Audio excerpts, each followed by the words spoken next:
إن الحمد لله نستعينه ونستغفره ونعوذ بالله من شرور أنفسنا وسيئات أعمالنا من يهده الله فلا مضل له ومن يضلل فلا هادي له أشهد أن لا إله إلا الله وحده لا شريك له وأشهد أن محمدا عبده ورسوله لا نبي بعده اللهم صل وسلم وبارك على حبيبنا وشافعنا وقرة أعيننا محمد وعلى آله وصحبه أجمعين أما بعد.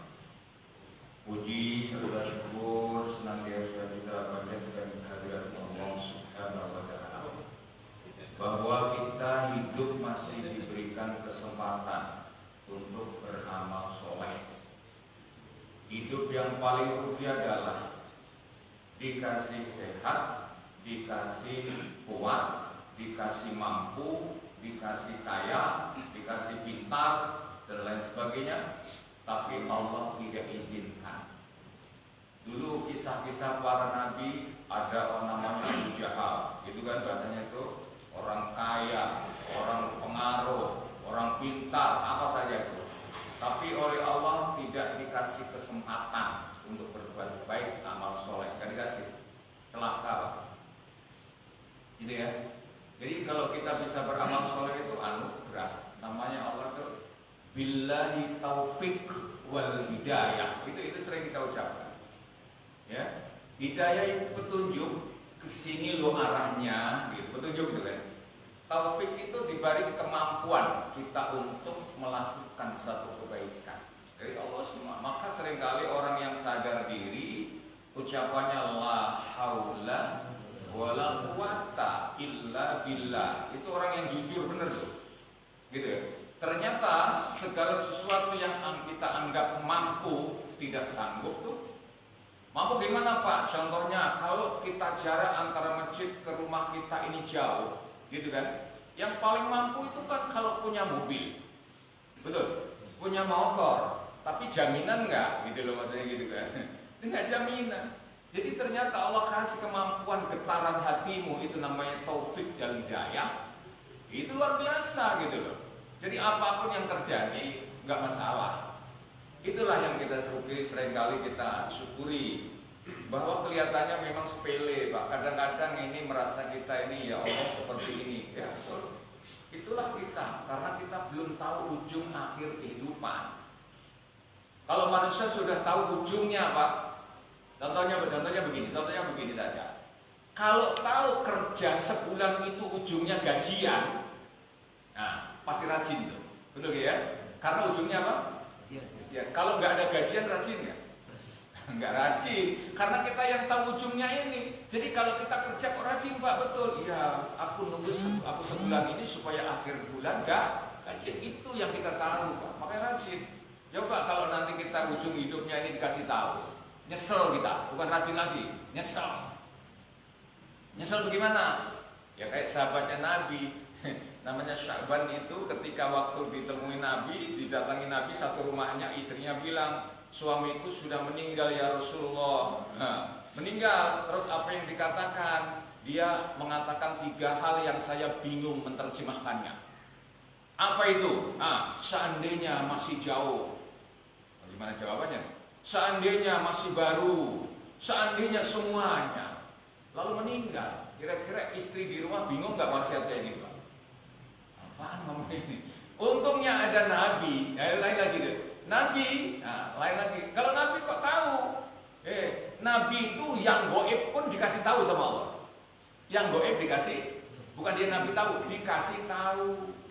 Apa itu? Nah, maaf, kalau Nabi menceritakan hari-hari akhir, hari kiamat maksudnya, surga dan neraka, diwahyukan oleh Allah. Nabi sebabnya dikatakan Nabi itu bukan peneliti. Sekali lagi, bukan peneliti. Kalau peneliti, penelitiannya salah, nggak bisa jawab. Kalau peneliti belum menemukan, nggak bisa jawab. Betul. Kalau peneliti belum ngalami, nggak bisa jawab. Maka Nabi kenapa bisa jawab? Karena Nabi bukan peneliti, tapi wahyu yang disampaikan. Beda Pak Yo. Wa ma yantiqu 'anil hawa in huwa illa wahyu yuha. Betul ya? Tidaklah suatu yang diucapkan oleh Nabi itu hawa nafsunya, tapi yang disampaikan adalah wahyu yang dibimbing langsung dari Allah. Sekarang ini kita peringati katanya, kata peringati Isra dan Mi'raj. Nah, sekarang kita bahas Mi'raj. Isra dan Mi'raj ini dasarnya di mana, Pak? Dasarnya Quran surat 17. Al-Isra namanya. Ayat 1. Apa firman Allah? Subhanalladzi asra bi'abdihi lailan minal masjidil haram ilal masjidil aqsa alladzi barakna hawla linuriyahu min ayatina innahu was-sami'ul basir. Al-Isra ayat 1. Apa kata Allah? Maha suci. Udah, itu satu aja. Maha suci. Jadi sebelum Allah menjelaskan segala sesuatu yang manusia sampai sekarang bingung. Karena kenapa bingung? Kejadian Isra Mi'raj kok bingung? Kalau ya kan nggak bingung saya, Pak. Kenapa? Gampang bayar. Kalau puasa saya nggak bingung, Pak. Kenapa? Tinggal puasa. Gitu. Kalau sunat saya nggak bingung, Pak. Kenapa? Ya tinggal jalani. Tapi Isra Mi'raj itu ada sesuatu yang membingungkan bagi akal manusia. Nah, ini. Maha suci Allah katanya. Maha suci, aku tuh maha suci. Suci gimana? Nggak ada manusia yang campur tangan dengan masalah ini. Nggak ada. Lalu murni pekerjaannya Allah Subhanahu. Nah, yang diragukan manusia kan perjalanannya, bukan sholatnya loh. Yang manusia ragu itu perjalanannya. Allah memperjalankan hambanya. Yang dipahami bukan itu, Pak. Yang dipahami itu mana mungkin Nabi jalan dari Masjidil Haram ke Masjidil Aqsa menuju Sidratul Muntaha dalam tempo sesingkat-singkatnya. Nah, gitu kan bahasanya kan? Ya, sebelum subuh sudah sampai lagi gitu. Sesingkat-singkat. Mana mungkin? Kata siapa? Kata akal. Ya kan gitu ya? Lah iyalah, kalau suatu kejadian yang luar biasa diukur dengan akal kita nggak nyambung. Tapi kalau diukur dengan yang berakal, yang akal-akalan, kita nyambung. Contoh, saya mau tanya dulu ya. Yang menciptakan langit siapa? Allah. Yang menciptakan bumi siapa? Allah. Yang menciptakan waktu siapa? Allah. Yang menciptakan Nabi siapa? Allah. Titik. Situ dulu. Ya. Kalau saya bisa bikin jam, kita bisa bikin jam, bisa bikin jam kita itu. Yang bikin jam siapa? Kita. Betul? Kita yang bikin jam. Waktu ini soalnya. Saya bisa bikin jam. Hari ini jam 8. Hari ini jam 8. Bisa nggak saya hari ini saya putar jam itu menunjukkan jam 12? Pada dimana?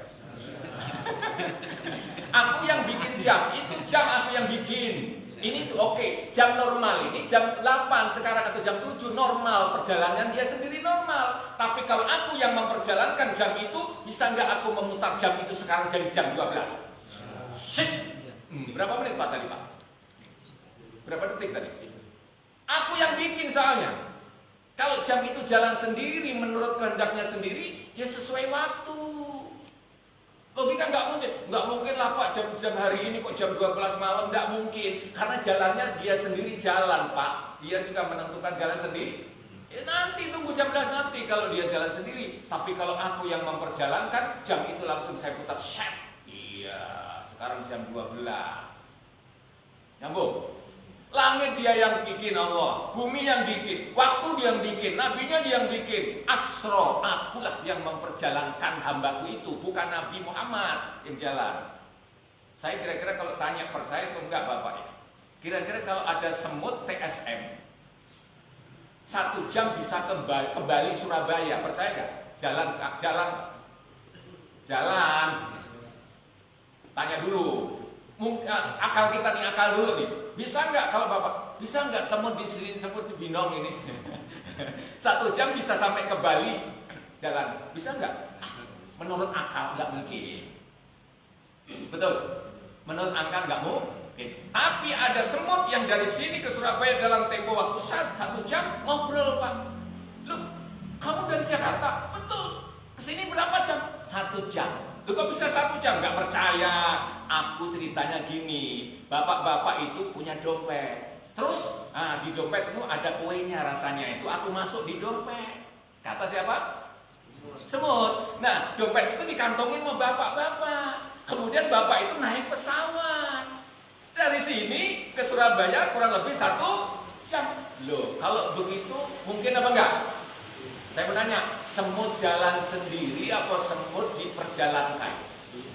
Ayo. Semut jalan sendiri nggak mungkin. Tapi kalau semut diperjalankan cepat sampai. Saya tanya Bapak ya, Bapak kalau pergi haji, kira-kira dari sini itu berapa kilo? Saya pernah hitung ya, dari Jakarta ke Mekah sana ya Pak ya. Kira-kira kalau ditempuh itu berapa bulan kira-kira ya Pak? Jalan kaki lah. Waduh Pak, nggak bisa ngitung saya Pak ya. Dan kaki nggak bisa ngitung, karena Bapak jalan sendiri. Ini manusia nggak percaya, jangan hitung jalan sendiri. Tapi kalau Bapak naik pesawat yang memperjalankan Bapak jalan sendiri, apa pesawat yang memperjalankan? Pesawat. Berapa jam? 8 jam. Kita. Ini Allah memulai subhanalladzi asra, aku yang memperjalankan. Kita nggak paham di sini. Tuh. Yakin sekarang? Baca di ayatnya. Maha suci Allah yang telah memperjalankan hambanya. Hambanya Pak, Nabi Muhammad gelarnya berapa Pak? Siapa yang bisa gitu? Profesor, doktor, kiai haji. Nabi Muhammad gelarnya banyak banget Pak. Pertama adalah Muhammadur Rasulullah walladzina ma'ahu asyiddaa Al-Fatihah ayat 29. Muhammad utusan Allah, gelarnya pertama Rasulullah, la ilaha illallah Muhammadur Rasulullah, itu gelar gitu ya. Terus ya Rabbi bil Mustafa baligh maqasidana. Al-Mustafa gelarnya Rasulullah Muhammad. Gelarnya itu gelar diantaranya tuh ya, Khatamin Nabiyyin. Mustafa itu manusia yang terpilih Pak. Khatamin Nabiyyin, maka Muhammadun aba ahadin min rijalikum walakin Rasulullah wa khatamin nabiyyin. Muhammad bukan bapakmu ya, kalau bahasa kita nih. Muhammad itu utusan Allah dan penutup para nabi. Penutup khotamun nabiyyin, penutup para nabi. Gelarnya juga Pak Ibu. Banyak sekali ya. Tapi disebut oleh Allah gelar nabi itu, gelar tertinggi adalah hamba. Buat apa gelarnya segeret kalau nggak jadi hamba? Buat apa ilmu setinggi langit kalau nggak jadi hamba? Buat apa harta numpuk-numpuk kalau nggak jadi hamba Pak? Jadi gelar tertinggi di hadapan Allah itu, Allah nyebutnya bukan gelar yang kita punya, bukan. Ya, misalnya surat 39, surat Az-Zumar, ya, di sana dikatakan ayat 42. Qul ya ibadiyalladzina asrafu ala anfusihim la taqnatu min rahmatillah. Kata Allah, hai hambaku, wa idza sa'alaka ibadi anni fa inni qarib. Surat Al-Baqarah 185. Hai hambaku, kalau kau minta kepada katakan aku. Di antaranya begitu Pak. Ketika hambaku tanya kepada aku, katakan aku hambaku Pak. Jadi kalau kita punya ilmu, tujuannya supaya jadi hamba. Kalau kita punya harta, supaya jadi hamba. Kita punya kekuatan ini dan itu, tujuan penting supaya kami jadi hamba Allah Subhanahu wa ta'ala. Jadi kesimpulannya gimana? Gini, Quran itu menyebutkan, saya ambil satu ayat saja. Emangnya hamba itu seperti apa? Hamba itu Pak, orang yang nurut. Itu gampangnya begitu ya, nurut perintah. Itu hamba. Lalu apa hubungannya dengan sholat? Isra Mi'raj yang dihasilkan apa Pak? Oleh Nabi Bapak? Heboh. Turunnya zakat gak heboh? Turunnya puasa gak heboh? Turunnya haji gak heboh? Gitu ya? Biasa saja. jalani, tapi giliran turunnya sholat heboh karena ada perjalanannya itu. Kalau zakat diantar apa? Perintahnya diantar. Apa? Buat zakat aja. Ya. Kemudian apa? Kalau puasa, ya ayyuhalladzina amanu kutiba alaikumussyam, diantar, Jibril yang antar pada Nabi. Semua perintah diantar, giliran sholat ambil Muhammad sholat itu. Coba Bapak bisa ambil akal sedikit ya ini. Kalau ini barang diantar lewat kurir. Sama barang yang harus diambil sendiri. Saya ulang lagi, barang diantar lewat kurir sama barang yang harus diambil sendiri. Yang kira-kira paling mahal itu barang yang diantar atau disuruh ngambil, Pak? Ada kekhawatiran. Pak. Jadi kalau barang itu nilainya biasa, udahlah antar sajalah orang biasa. Tapi kalau barang ini mahal, jangan, nanti takut rusak, takut hilang, ketenganan, ambil sendiri. Yang berkepentingan dipanggil, Pak. Betul? Itu Nabi itu amalan Islam itu kayak gitu. Yang lain semuanya baik. Jangan bilang oh ini nggak baik. Bukan. Begitu bedanya dengan amalan yang lain. Hamba. Terus bagaimana cara menghamba? Cara menghamba itu banyak, Pak. Adanya kamu rajin bayar zakat itu hamba Allah. Rajin ngaji juga jadi hamba Allah. Pergi haji juga menyebutkan hamba Allah. Semua jadi hamba Allah. Bisa. Tapi yang paling besar menghamba adalah ketika sholat. Kok bisa? Contoh gini. Bapak kalau pergi haji tiap tahun, umpama. Sekarang nggak bisa, Pak. Pergi haji tiap tahun, ada nggak rasa sedikit kesombongan bahwa kita itu mampu? Ada ya, Pak? Pasti ada lah. Kita pergi haji tiap tahun nih, pasti ada rasa kesombongan dikit. Waduh, kita lagi punya duit nih, kita mampu nih, kita mampu. Itu kepala kita masih bisa dongak, atau bahasa kasar kita. Kita mampu. Alhamdulillah sih ucapannya, alhamdulillah, Pak. Tapi kadang-kadang ya Allah, saya bisa haji bertahun. Alhamdulillah saya bisa pergi haji tiap tahun.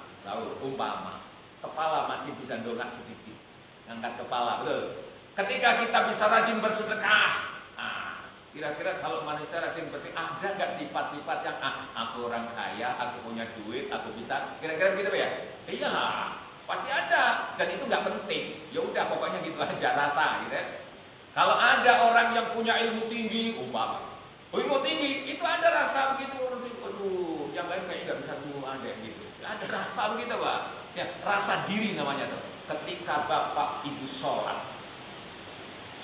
itu nunduk, sholat itu menempelkan jidat kita ini, kening kita ke lantai. Itu sholat namanya. Dan itu apa yang kita banggakan. Kotoranmu saja lebih tinggi daripada kepalamu. Betul, Pak? Kepalamu yang tadi banyak duit, dongak. Nah, bahasa kita ya.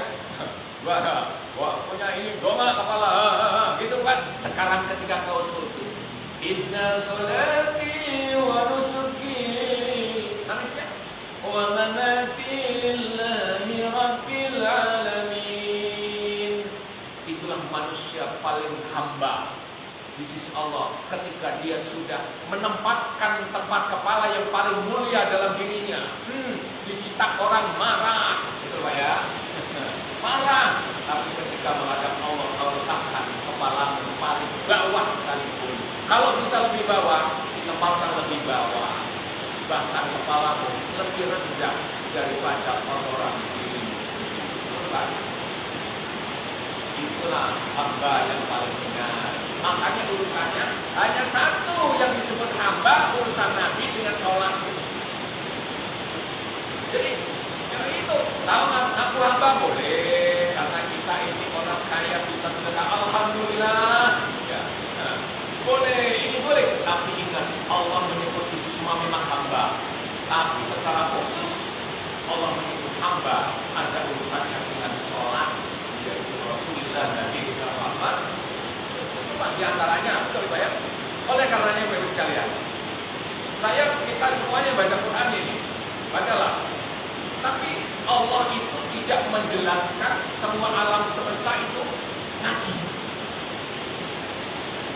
Ya tuh, nggak ada pohon ngaji. Ada nggak Pak? Kira-kira kalau Bapak punya pohon di belakang rumah malam-malam jam 12 ngaji, kira-kira betah nggak tinggal di rumah? Ya ini umpamanya. Oh, atau gini, pikir, di jam 12 ada bilang ini di belakang rumah, subhanallah, subhanallah, seperti dia itu ternyata itu pohon. Takut. Kata Allah, semua yang di langit dan di bumi dan isinya aku katakan dalam Quran. Walillahi yasjudu man fis samawati wal ardi taw'an wa karhan wa dhilluhum taw'an wa karhan wa dhilluhum binujuhi wal asar. Kata Allah, langit, bumi, isinya semuanya itu sujud kepadaku, nurut kepadaku. Aku perintahkan berhenti, berhenti. Aku perintahkan jalan, jalan. Aku perintahkan mutar, mutar terus. Itulah alam semesta. Kata Allah, gak ada yang bakar loh. Gak ada yang bakar. Kalau Allah marah itu pemarah, Allah itu marah. Gara-gara umatnya banyak dosa. Lalu Allah marah, hei bumi, berhentilah kau berputar. Umpama. Mati gak manusia makhluk di bumi Pak? Ayo, sekali aja marah. Allah gak pernah marah berarti gak pernah marah. Coba Allah marah sekali, kita tahu. Kita ini tahu kesalahan kita, Allah tahu. Tuh, kekurangan kita Allah tahu. Kelemahan kita Allah tahu. Mertua gak tahu. Mertua gak tahu. Makanya kenapa mau terima kita? Karena mertua gak tahu kesalahan kita. Setuju gak Pak? Coba kalau tahu kesalahan kita numpuk dan Allah nggak marah, enggak. Kesalahan apapun yang kau lakukan bumi tetap berputar. Kalau bumi stop ya stop, berhenti kau bumi, mati semua manusia. Dari mana mendapatkan oksigen? Dari mana mendapatkan angin? Karena buminya berhenti, Pak. Nggak ada angin meniup, nggak ada kalian. Maka planet-planet ini semua diputar oleh Allah. Ayo. Berkeliling, berputar. Kenapa? Supaya makhluk yang di atasnya hidup karena ada putaran bumi ini. Angin. Kalau mandek aja, kelihatannya kita mandek. Iya, orang di tengah-tengah bumi. Lihatin kanan kiri, enggak. Coba kalau Bapak Ibu lihatin kanan kiri, putar ya. Itu Pak. Maka kata Nabi, kata Allah, semua sujud padaku. Sujud pada, itu nurut maksudnya. Allah gambarkan. Wadilluhum, dan juga bayanganmu itu sujud padaku. Tidak ada bayangan di muka bumi ini berhenti, tidak ada. Kata Allah, tidak ada. Itulah yang dicontohkan padamu agar kau melihatnya. Kalau kamu disuruh lihatin bumi berputar, nggak tahu. Kalau kau disuruh melihat matahari berputar, nggak tahu. Kata Allah dulu, masih nggak tahu. Maka anjurkan kau melihat bayanganmu. Itulah bayanganmu berjalan sesuai dengan perintah Allah SWT. Itu. Jadi kesimpulannya sujud Pak. Nabi pernah bertanya kepada, kalau bahasa kita ini membantu, kalau bahasa ini orang yang melayani. Namanya adalah Rabi'ah bin Ka'ab al-Aslami. Nabi bertanya kepadanya, maaf, Rabi'ah itu laki atau perempuan? Kalau orang sini laki atau perempuan? Kalau Maisarah laki atau perempuan? Nah, kalau di sini Maisarah itu biasanya bapak perempuan. Jadi kalau nanti bapak anaknya laki-laki, lalu dinamakan Maisarah, itu gurunya yang bingung. Karena ini laki-laki, kok nama perempuan begitu ya? Rabi'ah bin Ka'ab al-Aslami ditanya, ya Rabi'ah, kamu mau minta apa? Nabi bertanya kepada pelayannya itu, yang sering melayani di waktu malam, air wudhunya, ajarnya disediakan. Lalu Nabi bertanya, ya Rabi'ah, kamu mau minta apa dari aku? Kalau bahasa kita ini, Rabi'ah nggak minta kayak kita yang minta ternyata. Kalau Rabi'ah, umpama kita ditanya sama Nabi, hai Rabi'ah, umpama kalau kita nih, kamu mau minta apa sebenarnya dari aku? Saya tahu nih doanya Nabi mustajab, betul ya? Doanya Nabi mustajab. Ya Allah, ya Nabi Allah, kalau begitu doakan aku biar mobilku lunas, biar aku punya rumah. Pasti begitu ya. Tapi Rabi'ah tidak, ternyata di luar dugaan dia mengatakan, ya Rasulullah, aku minta agar bisa berdampingan denganmu nanti di surga. Kata Al-Waradalik, kata Nabi, loh, apakah ada yang lain? Itu permintaan besar, gitu kan bahasa kita. Wadaka ya Rasulullah, itu saja ya Rasul, nggak aneh-aneh saya minta. Coba pegang, aku ingin nanti kalau di surga berdampingan dengan Nabi. Ya Allah, itu orang benar-benar cintanya pada Nabi, luar biasa. Sampai ini, ada juga Saubah, namanya Saubah juga begitu. Ya. Akhirnya apa Pak? Ini Nabi oh kalau begitu, kalau nggak gua minta lain nggak ya Rasul? Satu aja. Nabi mengatakan, a'inni ala nafsika bi kasratis sujud. Kalau begitu berat, memang ya berat, tapi bantu aku atas dirimu, ya, untuk memperbanyak sujud. Supaya apa? Untuk memperbanyak sujudnya surga. Oh dia sujud, mungkin di antaranya gitu ya. Mbak dia sujud, sunnah ini sujud, masuk masjid sujud, ada syukuran nikmat sujud. Ya itu di antaranya sholat 5 waktu jelas ya. Maka perbanyak sujud, jangan diprotes orang sujud. Ya, memperbanyak sujud itu hadis Nabi umum. Kalau kau ingin berdampingan denganku, caranya di antaranya bantu aku, kata Nabi, dengan kalian itu memperbanyak sujud. Nanti sebentar lagi bulan Ramadan. Nah ini bulan Ramadan Pak. Berarti kita ini maunya yang sholat sedikit sujudnya apa yang banyak sujudnya Pak? Jawab yang benar.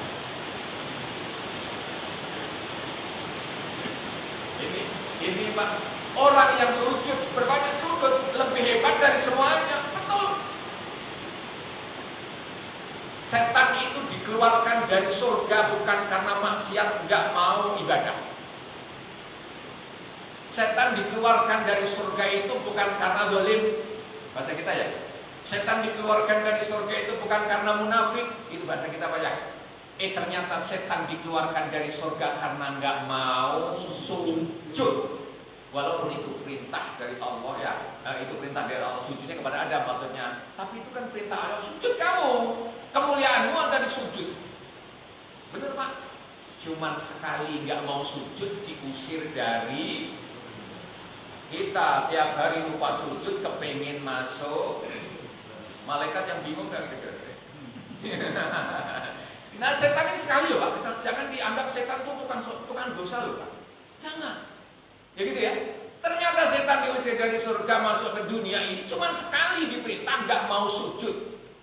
Sujudnya berapa kali Pak? Sekali. Tapi nggak mau Pak. Lah kita berapa kali lupa sujud ya? Tapi kepengin masuk surga. Tapi ngotot lagi dalam berdoa. Ya Allah, masukkan kami ke surga. Malaikat tanya, surga mahal mas sekarang. Naik harganya. Ya, ini. Jadi ya kita ini kalau hitung-hitung, untungnya ya Allah kau maha rahman dan rahim. Manusia yang bersujud apapun kondisinya tetap lebih baik dibanding setan nggak mau sujud. Ngerti maksud saya? Setan itu bagaimanapun hebatnya, dia bisa mencuri berita dari langit, bisa masuk dalam sanubari manusia, bisa membisikin, bisa menjerumuskan Adam. Betul. Itu kelemahannya dia, rusaknya kalau bahasa kita, karena nggak mau sujud. Hancur Pak, nilainya udah nggak dianggap semuanya tuh. Pinternya setan, taatnya setan hilang, nggak mau sujud, habis semuanya turun di atas bumi ini Pak. Ini setan. Berarti kalau orang yang nggak mau sujud, saya nggak ngomong gitu, keras-keras. Hanya satu manusia yang dikabarkan Allah nggak mau sujud adalah setan. Manusia sujud Pak, disujud. Pak sujudnya ini Pak, pamer Pak. Sholatnya pamer katanya. Kenapa kok pamer? Karena di belakang ada mertua Pak. Sholatnya kusuk banget Pak. Kusuk gimana? Bacaannya itu medok banget. Biasanya bacaannya di rumah baca Qul. Terus di sini baca apa? Baca sabihis Pak. Terus rampung nggak itu sabihis? Lepotan. Ya boleh Kak, silahkan. Sujudmu dalam kondisi mungkin riya, mungkin pamer, mungkin malas, mungkin apa, tetap lebih baik dibanding setan. Karena manusia sering bertanya, buat apa sholat kalau nggak khusyuk? Betul. Akhirnya sholat apa enggak itu orang? Nah, ukurannya gitu. Buat apa sedekah kalau nggak ikhlas? Akhirnya orang itu sedekah nggak, Pak? Nggak. Buat apa ngaji dari dulu kalau geblek terus? Katanya ngomong begitu, Pak. Akhirnya ngaji nggak dia, Pak? Nggak. Lah yang sholat saja nggak khusyuk, apalagi yang nggak sholat. Coba baca. Ikhlas, amal, biarin aja. Amal tetap lebih baik. Ikhlasnya kapan? Itu nanti setelah beramal, betul? Ada nggak ikhlas dulu baru amal? Nggak ada. Amal dulu baru ikhlas. Sholat dulu baru khusyuk. Karena tidak khusyukmu tapi kau sholat, itu sudah menjalankan perintahnya Allah Subhanahu Wa Taala. Betul.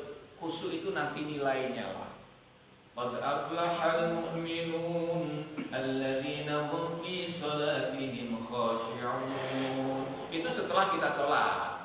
Betul ya? Nah, untunglah orang yang kalau sholatnya khusyuk setelah kita sholat. Tapi kalau nggak sholat ada nggak khusyuk? Nggak ada, Pak. Makanya hilangkan itu. Saya nggak usah beragama, yang penting jadi orang baik. Saya nggak usah sholat, yang penting jadi orang baik. Maksudnya apa? Daripada sholat tapi nyuri, daripada sholat tapi berbuat dosa. Ya, yang sholat saja masih berbuat dosa, apalagi kagak sholat. Lah aku nggak buat dosa, Pak? Iya, menurut kamu. Ya, menurut kita nggak sholat, nggak mencuri, nggak nonjok orang, nggak marah sama orang, nggak dosa. Betul, itu terhadap manusia. Tapi kau melawan Allah, tidak sholat, melanggar perintahnya, dosanya lebih besar daripada kau berbenci, marah sama orang lain. Betul. Ini letaknya di situ. Makanya kita pesan, pertama kali yang diperintahkan untuk anak kita bukan zakat. Bukan, Pak, jangan ngomong lah, anak nanti ya kalau keluar zakat ya. Belum waktunya, kata gitu kan. Nanti kalau keluar puasa ya, belum waktunya. Nanti kalau keluar ini kamu haji ya, belum waktunya. Tapi kalau sudah umur 7 tahun sudah waktunya. Kita harus perintahkan sholat. Itu, Pak, ternyata, Masya Allah. Jadi orang yang nyesel itu bukan karena lupa ngaji. Ya, itu ada sih. Atau mungkin karena miskin di dunia, dia hidup matinya nyesel. Ya, bisa jadi. Karena orang nyesel itu bukan karena belum ini, belum itu, bukan. Kata Allah, orang yang menyesal setelah mati nanti diantaranya satu adalah tidak sholat. Buka Al-Quran tuh, Al-Mudassir tuh. 32, 34, 35. Gini. Masalah kaum bisakar. Temannya ngomong, kenapa kamu masuk neraka sakar? Jawabannya dia, Pak, lam naku minal musallin. Aku gak sholat, itu yang paling nyesel. Kenapa aku bisa masuk surga gara-gara tidak? Lu kok bisa? Kok bisa? Gitu kan. Boleh saja kau lupa dalam arti gak mampu berhaji, gak masalah tuh. Betul? Lupa kau sedekah karena mungkin juga gak mampu, gak masalah tuh. Mungkin kau pikir gak masalah tuh kekuranganmu, tapi jangan sampai tidak sholat, itu saja. Sampai tidak sholat. Contoh. Karena semua itu amalan bisa diganti, Pak, sama orang lain. Ganti loh, Pak, mulai. Bapak gak bisa haji, contoh ya. Bapak gak bisa haji sampai mati meninggal dunia, lalu anak kita jadi orang kaya, Pak. Amin dong. Yalah, gitu aja. Anak kita ngaji, namanya badal haji. Boleh gak, Pak? Boleh. Ini amal yang bisa diganti, pahalanya dari orang lain ke orang lain gitu. Orang lain yang menjalankannya, orang lain yang menerimanya. Badal haji, Pak. Itu rukun Islam loh. Bisa, Pak? Bisa? Iya, bisa diganti itu. Kalau Bapak puasa, contohnya, wa man kana minkum mariyadhan aw 'ala safarin fa iddatun min ayyamin ukhra. Barang siapa yang sakit, ya, maka di bulan Ramadan dia sakit, bener, Pak. Maka Syawal sembuh. Harusnya ganti dong. Ya dong? Ya tinggal seminggu bisa gitu kan. Terus Syawal sembuh. Ustaz sembuh? Iya, tapi belum sempat membayarnya meninggal dunia. Ada ya? Ya walaupun enggak kita, janganlah ya. Kita masih puasa lagi nanti. Setelah meninggal dunia, anaknya ingat, bapakku, ibuku nih kemarin meninggal dunia masih meninggalkan puasa. Anaknya ngerti, Pak. Anaknya enggak. Man mata wa alisyam soma'an walihu, kata Nabi. Barang siapa yang meninggal dunia, maka walinya, anaknya, keluarganya boleh menggantikan puasanya. Berarti sholat badal haji boleh orang lain, Pak, yang menjalani. Kita dapat pahalanya insya Allah. Puasa juga begitu. Puasa orang lain yang menjalani, keluarganya ya, tapi kita gugurlah kewajibannya itu. Misalnya sedekah. Bapak di sini belum punya uang, umpama gitu ya. Anaknya kaya di mana begitu loh. Anaknya di mana gitu ya. Korban misalnya, anaknya mau di Jawa gitu kan. Telepon kering, anakku di Jawa. Iya, Pak, ada apa? Ini kan musim korban nih. Betul, tolong korbankan ayahmu, ibumu. Dia korbankan, Pak. Orang lain yang melakukannya, kita dapat pahala. Nabi melakukannya itu. Ketika memotong korban kambingnya ya, mengatakan hadza min Muhammadin wa ummatihi. Ini untuk Nabi Muhammad dan keluarganya dan juga untuk umatnya. Yang melakukan nabinya, umatnya insya Allah ya gugur kewajiban, dapat pahala. Amin ya rabbal. Bisa. Semuanya bisa. Kecuali sholat, Pak. Sholat nggak boleh ngomong. Kita ngomong begini, Allahu Akbar, Allahu Akbar. Nak, itu azan ya? Iya, tolong dong saya digabunginnya, ditipkan saya jalan di sini. Nggak bisa itu. Nggak bisa tuh. Jangan ngomong begitu kita. Titip sholat. Titip sholat ya, tolong sampaikan nanti saya titip sholat. Gak bisa, Pak. Hanya satu yang gak boleh dititipkan. Barang boleh diantar melalui kurir. Sekali lagi ya, barang boleh diantar melalui kurir, tapi yang satu tidak boleh diantar kurir kecuali dia sendiri yang akan mengambilnya. Maka itu barang pasti mahal. Setuju, Pak? Kalau barang bisa digantikan orang lain, maka biasanya barang nilainya biasa. Tapi sholat nggak bisa tuh, kamu harus sendiri yang menjalankannya karena terlalu mahal. Ini namanya sholat. Ana awal masajidan, kata Nabi. Ana awal masajidan yaumil qiyamah. Aku pertama kali dari kiamat nanti orang pertama yang sujud menghadap Allah. Nabi nggak sujud. Kalau kita kan minta ya, minta mohon ya, nggak apa-apa. Tapi nanti mintanya adalah sujud. Irfa' ra'saka ya Muhammad. Kamu sujud, ya sujud. Apa yang kau minta? Ya umati. Dia ingat umatnya.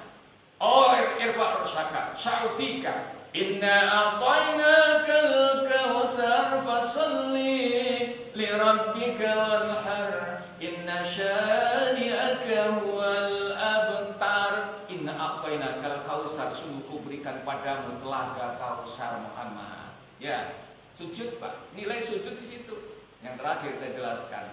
Sujud itu ciri dari umat Nabi Muhammad. Titik. Umat lain enggak ada. Tuh, kok bisa? Saya buka surat 48, Pak.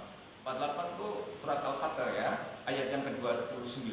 Ini kata Allah, Muhammadur Rasulullah. Muhammad utusan Allah. Walladzina ma'ahu asyidda 'alal kuffar rahamau bainahum. Orang-orang yang bersamanya itu kasih sayang terhadap sesamanya dan tegas terhadap kafiran. Tarahum ruk'an sujada yabtaguna fadlan minallahi wa ridwana. Kau lihat mereka ya Muhammad, tampak di wajahnya ada bekas sujud. Ulangi lagi, lihat Muhammad umatku nanti di akhirat itu.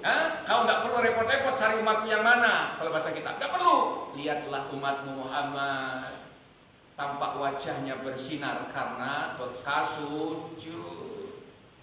Jadi kesimpulannya sujud itu wajahnya bersinar ya Pak. Iya. Nanti bersinar. Sebab kalau wajah kita sujud makin hitam, takutnya malah ketukar sama yang lain. Yang lain hitam-hitam bersinar. Ya. Wujuhum yas'a baina nuruhum yas'a baina aydihim wa an aymanihim. Cahaya mereka itu menyinari di depan dan belakang kanan kirinya. Kalau bahasa kita begitu. Itulah nanti umatnya Nabi Muhammad. Cirinya karena sering sujud bersinar wajahnya. Inna ummati ya'tuna yaumal qiyamati bihuril muhajjalin min asyari sujud. Umatku nanti datang di hari kiamat itu mukanya bersinar, tangannya bersinar, kakinya bersinar karena seringnya sujud atau ambil air wudu, Pak. Sujud. Makanya orang yang paling tenang dalam hidup itu sebenarnya bukan karena banyak harta. Sebenarnya ya tenang juga sih, tapi bukan itu sebenarnya paling tenang. kemudian bukan pintar juga tidak. Semuanya orang yang paling disebutkan dalam pendidikan agama kita adalah orang yang tumakninah. Menanya, di haji ada tumakninah nggak syaratnya? Kalau haji tumakninah kira-kira rampung kayak itu haji banyak. Umpama hanya satu Pak disebutkan tumakninah. Tumakninah itu tenang, anteng, damai, gitu ya.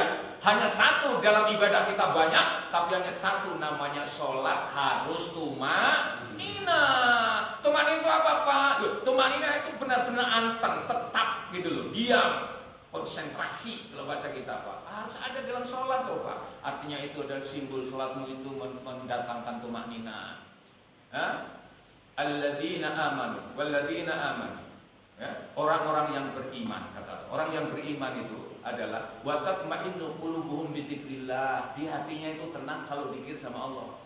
Ala bi dzikrillah tatma'innul qulub. Ingat ya, orang yang zikir itu adalah orang yang hatinya tenang. Maka dengan zikir hati bisa tenang. Betul, betul. Lah zikir itu apa? Zikir itu banyak, Pak. Ada baca subhanallah zikir, alhamdulillah zikir, la ilaha illallah zikir. Tapi wala dzikrullahi akbar, maka zikir yang terbesar itu adalah ketika kita sholat.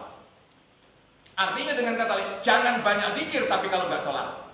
Jangan banyak sedekah kalau nggak sholat. Jangan banyak puasa kalau nggak sholat. Artinya dibalik, walaupun ibadahmu kurang, sholat, zakatmu kurang, ngajimu kurang, umpama, tapi nggak masalah. Yang penting sholatmu jangan kurang. Kembali, hanya sholat yang tidak bisa diwakili. Pak Ustaz ngomong gitu, ada ngomong itu tetangga saya meninggal, betul. Kok itu banyak yang nyolati? Nah, berarti gimana itu Pak? Gimana ya? Iya ya. Iya, yang nyolatin, orang-orang yang nyolatin itu memang dia punya kewajiban sendiri. Kalau ada saudaramu yang meninggal, kamu kita semua wajib menyolati. Jadi itu kewajiban dia. Tapi kalau jenazahnya itu meninggalkan sholat, bodoh amat, dia nggak bisa di-cover dengan orang-orang yang nyolati. Nggak bisa Pak. Makanya kalau kita ini ditanya, kepengen sholat di belakang imam atau di depan imam? Yang keren itu depan imam Pak. Jangan kasih tahu ya. Jangan. Yang keren itu. Lo kan gitu ya. Ini orang nunggu. Nggak mau. Kenapa? Imamnya Pak ini, Pak Ustadz ini. Alhamdulillah Pak. Kalau ada malam itu. Berarti maunya apa? Kepengen saya di depannya. Saya nggak mau di belakangin imam itu. Alhamdulillah kalau ada orang gitu kita doakan mudah-mudahan cepat terkabul. Amin ya Rabbal alamin. Nah iya. Orang kok sholat kok nilai imamnya. Baca Quran tergantung ustadznya. Masuk masjid tergantung pengurusnya. Loh, kamu kecele itu bahasa Jepang ya, Pak. Nah, kecele itu artinya apa? Kalau kau dengar ayat Quran yang mulia itu ayatnya yang disampaikan, bukan ustadznya. Kalau ada imam, itu bukan imamnya yang mulia. Yang mulia adalah yang dibacakan itu tadi, ayatnya. Betul Pak? Ngaji, kalau nggak ustadz ini saya nggak mau. Berarti dia milik ustadz, nggak milik ayat. Salah Pak kita. Kata Allah gitu. Wa idza quri'al Qur'anu fastami'u lahu wa ansitu la'allakum turhamun. Kalau kamu dibacakan ayat, dengerin, jangan ngomong begini. Alhamdulillahirabbil alamin. Itu ustadznya siapa ya? Susah amat ya. Yang penting ayatnya Allah itu lebih mahal daripada ustadznya yang bacain, bisa gitu. Kalau kita ngaji, ya kita ayatnya itu yang kita ambil, ilmunya itu yang kita ambil. Jangan lihat orangnya, boleh lihat orangnya boleh, karena masih kelihatan ya Pak ya. Tapi yang lebih penting adalah ayat yang disampaikan, karena ini adalah ayat Allah. Tidak ada manusia sempurna di hadapan Allah, nggak ada tuh. Tapi kalau manusia cakep, cantik, ganteng ada. Itu Allah ciptakan begitu. Watini itu, laqad khalaqnal insana fi ahsani taqwim. Aku ciptakan manusia itu ganteng. Kalau laki ya, kalau perempuan cantik, iya. Dibanding makhluk saya, bukan dibanding temennya loh ya. Nanti datang ke tempat temennya banding-banding itu, kok gua cakepan mana sih?